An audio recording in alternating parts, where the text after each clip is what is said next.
excited to be here today. This is my first time here. Wanted to start by sharing a little bit about myself. I'm a second-time immigrant. I was born in the USSR, moved to Israel. In the past 5 years, I've been living in the US, so if you try to place my accent, this is my story. Prior to founding Gable, my background is in engineering and product management. I worked many years at Microsoft, building and managing engineering and product teams on their cybersecurity products. I've been working remotely and in a hybrid environment for over a decade, and I can truly say that without hybrid and remote work, I wouldn't be standing in front of you today. I have 2 little girls, Emma and Zoe, and I always like to say that I have 3 startups, all very demanding, all at the same time. And Gable actually started as a pre-COVID idea, as a project that I had during my time at Stanford. I tried to solve a problem that I had to build personal connections in a remote environment. Then, a few months later, COVID hit. I had my first daughter, and I thought to myself, well, this is probably a great time to start a company that focuses on bringing people together, sometimes strangers, in a physical space. You can assume how it went with investor calls. But fast forward, 4 years later, Gable still remains true to its mission of bringing people together. And really, we've evolved so much in the past 4 years. Today, Gable is the operating system for the flexible workplace. And we're truly an all-in-one solution that encompasses everything a workplace leader is working on in this hybrid and remote environment. We have 4 key pillars of our product.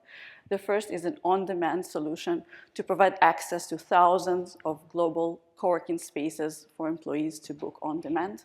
The second pillar would be HQ management to help with desk reservation, meeting room booking, and of course, all the insights and data of utilization. The third would be visitor management, and finally, everything that is related to event orchestration with helping promote and orchestrate on-sites and off-sites for your teams. And today, what I'm going to share, and a reminder, I'm an engineer, so there are going to be a lot of data slides here. I'm going to share a few insights of a recent research that we've done with Professor Nick Bloom from Stanford, and also some of our own proprietary data that talks about collaboration and gathering. So before I move to the next slide, with a show of hands, how many of you have a hybrid policy in place? Excellent. How many of you have remote employees? Great. So the next slide is not going to be a surprise. That hybrid is definitely here to stay. And remote in general has actually really stabilized to about 30% of the work week. However, the challenges really remain in the transformation of hybrid.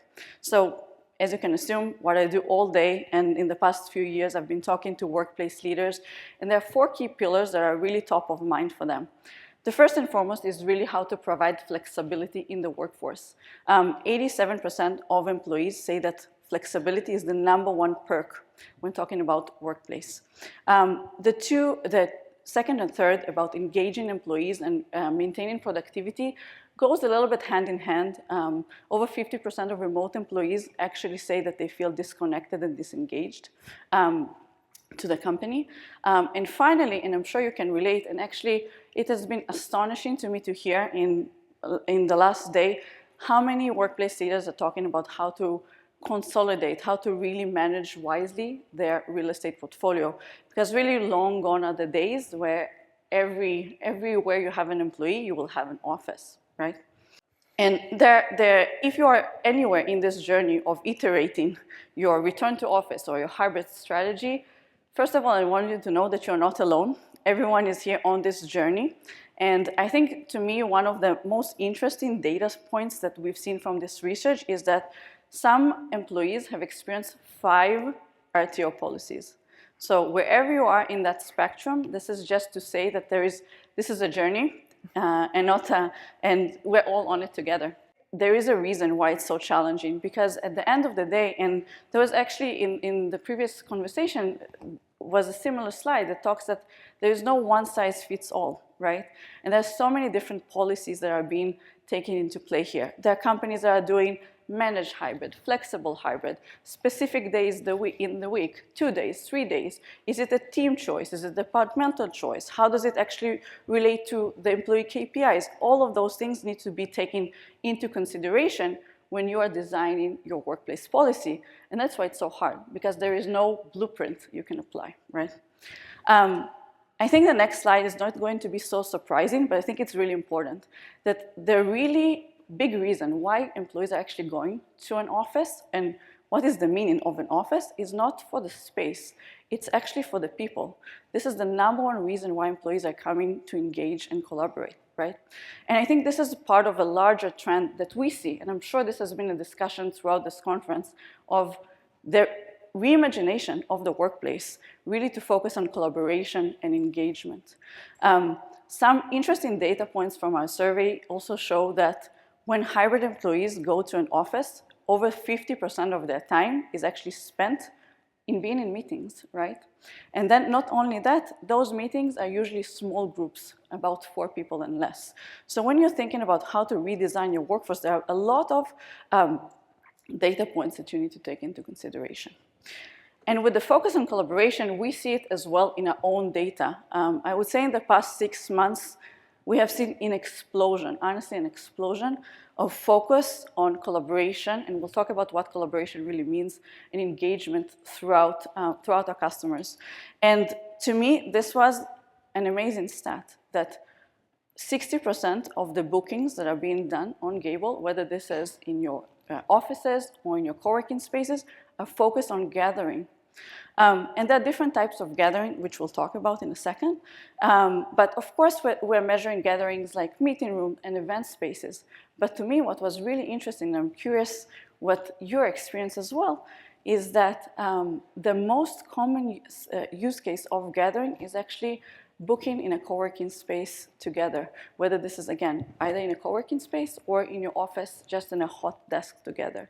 And this is part of all the data sets that you need to take into consideration when you're reimagining your workplace.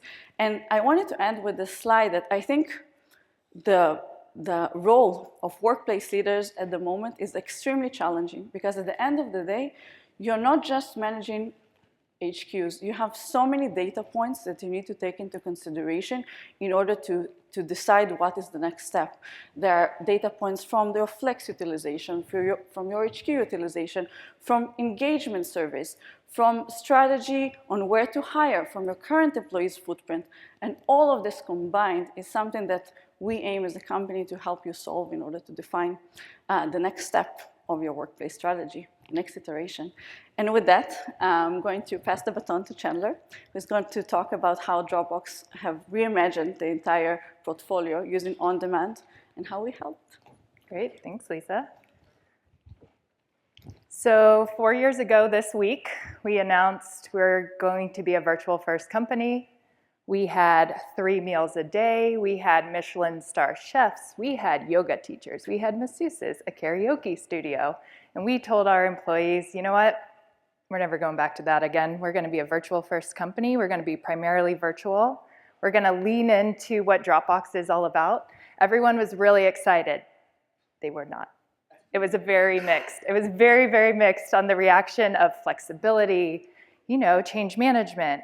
How do I feel about this? We're never going back to the way it was. So Dropbox is about a 2,700 person company, so small-ish. But we decided that we are going to take our 18 locations, and from a real estate perspective, what does that mean? It means we're going to cut it down by a lot, by 90%.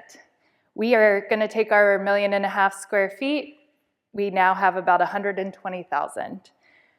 Initially, we had no alternate workspaces. To Liza's point, you might not have had an office in a location or just no employees there, right? So ultimate flexibility is where you're able to hire employees. What we're seeing now, we're seeing about 9,000 bookings a year outside of our dedicated spaces. So we still own and operate dedicated spaces. We're not virtual only. We still have a real estate team. We're just looking how to diversify our portfolio a little bit. And over these past 4 years, we've experimented, we've tried different forms of on-demand, and we've tried access passes through serviced office providers, and we've tried a little bit of everything. So going into year 4, this is a little bit about how we did it. So Drew Houston is our CEO and co-founder, and really drives home that he loves in-person collaboration. He supports it, he funds it. Doesn't need to be all the time, but it's still really, really important to him. And Roy Wood Jr. the other day, very important to him as well. So really we had this clear directive from leadership, right? 2020, we all got together. We looked at it from a people strategy. We looked at it, real estate was one very small bucket. We looked at it from talent acquisition. How was that going to be? We decided that as a company, we wanted to go this direction. So very, very clear directive from leadership. We were able to clearly define and honestly guess how much asset that we should hold on to, how much we should get rid of back in 2020. We looked at streamlined gathering. So part of this, I think Phil yesterday said we're H2 plus, right? Which now I realize is like really in the middle. We're not doing anything that crazy. But with this whole new way of work, you really need to teach your employees asynchronous collaboration, how to give them a playbook on how to gather, right? People aren't just gonna automatically do these things in a virtual first environment. We're looking at consolidating real estate costs, obviously, and the impacts of that. And not just real estate costs, but what does that look like from a people hiring perspective for us, where we're able to hire in diverse locations? And ultimately promoting flexibility. And I think the huge thing here is that we do a biannual survey called Soapbox. People throw everything in there what they think. It's about 20 minutes. And the satisfaction rate for Dropbox is higher now than it was pre-pandemic when we were serving 3 free meals a day. So just an ultimate testament about providing flexibility to our employees. We're really seeing this intentional gathering in these 3 buckets. So traditional offsites, I say offsites, it just means on-site, offsite anywhere but your home. A retreat model, so that's usually more social in nature, and then coworking. So what Liza mentioned of people getting together, maybe just informally, and we're starting to see this introduction of more what we're calling anchor week. So think engineering teams coming together to like scrum on a project because they have a product launch, and maybe they get together for a week and then they go back to their home location. So we're seeing these 3 big buckets. We're also implementing offsite planning team. So we took a part of our in-house workplace services team, reallocating their time to help plan people's offsites. Offsite in a box. This is a self-serve model that is already curated for you. Employees can take it, do the learning and development assessments for their team. And then an offsite calendar. So who is meeting where in the company, and maybe I can tag along to that. We had the FP&A team come to San Diego with our Ruse team. We all did one big event together because we all figured out that we wanted an offsite around the same time. So as you see here, this feedback is coming from our Soapbox survey. So this is recent from this year. You'll see, percentages are all really high around building trust, enhancing communication. The retreat style, top 91%, because those tend to be, at big hotels or off-site from our dedicated real estate. Looking at, gathering is obviously really impactful for teamwork. I think the last stat here, though, is really important because 87% of our employees feel that they have a greater impact working in virtual first. So this isn't just about space. This is saying, yes, people love the space part, but they feel like they are really have a greater impact there. So for us, when we were thinking about diversifying our portfolio, what does that look like? We started working with Gable earlier this year. And for me, it was global inventory. We are ramping up our engineering team in Poland. We don't have an office there. What does that look like? Insights into spend and utilization. I report up into the CFO. Some of you might be reporting into the people or HR team, but we have a really clear directive, and it's always great to know how are you controlling spend so it doesn't get out of control. Self-organized workflows, this is back to the offsite in a box that I'm telling you about, and also what can Gable provide? What can we offload from Dropbox that they can actually help us do? Looking at our existing tech stack, so we use Google, Workday, Slack, Okta. How do we pull all of these into one to make it a streamlined process? And then as a publicly traded company, the necessary evil, which is security requirements. And then also something that has popped up is around accounting and tax. Which employees are located where and where are they spending money? So at the end of every month, we now have to reconcile these things. So looking at how Workday can help us with that. So to leave you with some stats here, we have really seen an uptick in these events, so 120 plus events for our team, both what our employees have self-serviced and then what they've also reached out to Gable to get some extra help with. We've onboarded 500 locations this year just to help offset some of the needs that we needed. 60% of our employees are on Gable, so not everyone.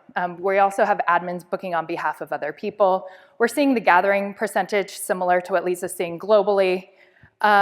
And overall, Dropboxers, this is from our latest Soapbox survey, 90% of our employees say virtual first is the key reason that they're staying at this company, and because they have flexibility there. And also great to note, and the cost reduction that comes along with it. So this was downsizing or getting rid of underutilized spaces and putting that money back into a greater network. So welcome to the on-demand era, everyone. And if you have any questions, please talk to me or Lisa, but really appreciate your time today.